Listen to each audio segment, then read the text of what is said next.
The second annual Basketball Cop All-Star Game was played tonight at the Gainesville High School Gymnasium.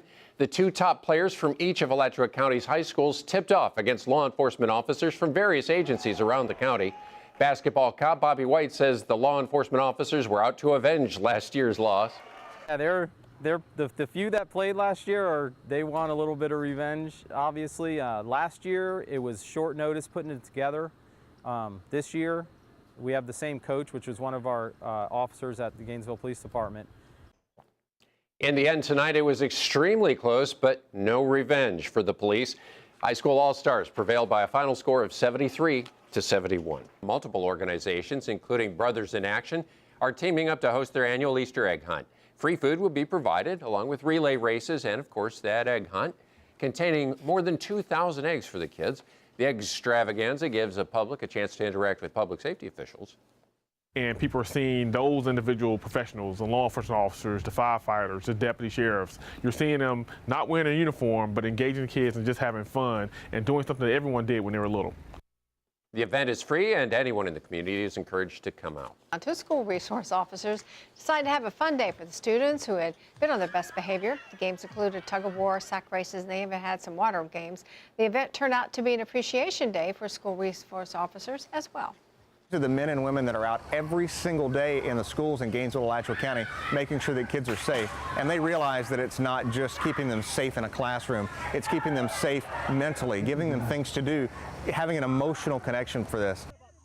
And in addition to the field games, there were multiple giveaways.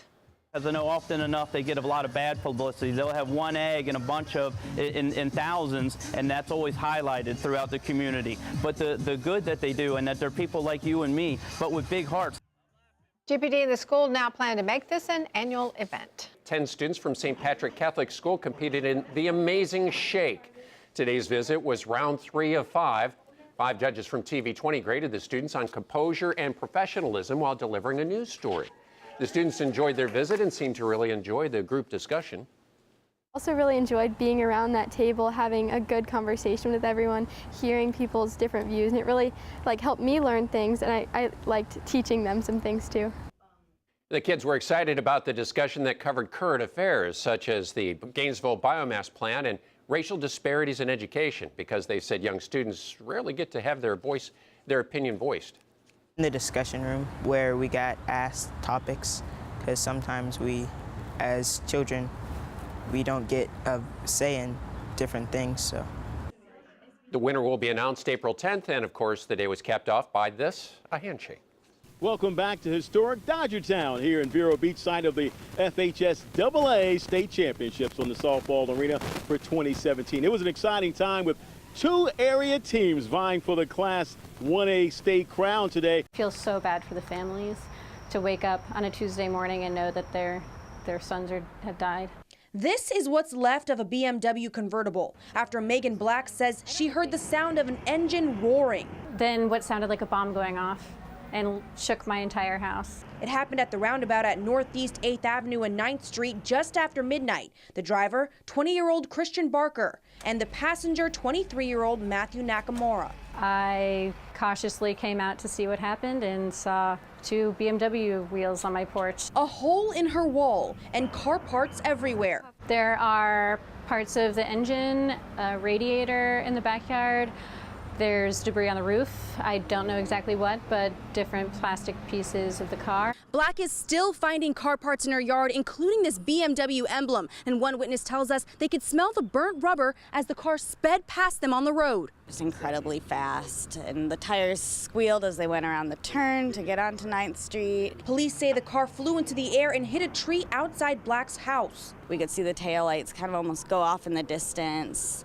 And that's when my boyfriend said that they shot up in the air. Barker was ejected from the car during the impact. I saw a man lying in the street, obviously very injured, still alive. Black says she saw the speedometer on the car reading 130 miles per hour. I mean, the way that the wheels flew from about, 50 feet from the tree into my porch, almost into my house. I think they were going faster than 70, which is what the police anticipated. Barker and Nakamura were pronounced dead at Shands Hospital.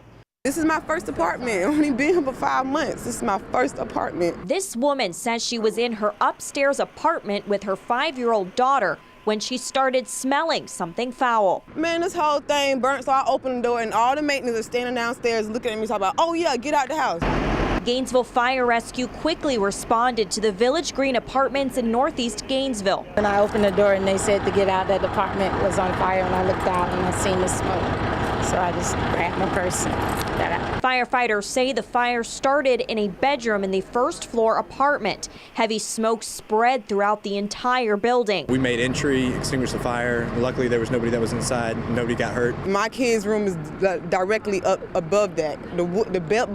Their bunk bed is wooden, her dresser's wooden, her toys, sheets, everything is gone. Firefighters were able to put the fire out in a matter of minutes, but the damage will take longer to repair. For the next week or two, I'm gonna be stuck.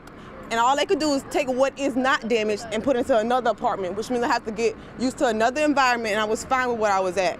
It's just too much. A very big day for Union County. Still, we'll have lots more on the Lady Tigers' victory in the Class 1A ranks coming up a little bit later tonight in sports. That'll wrap things up from here in Dodger Town in beautiful Vero Beach. Paige and David, back to you in the studio.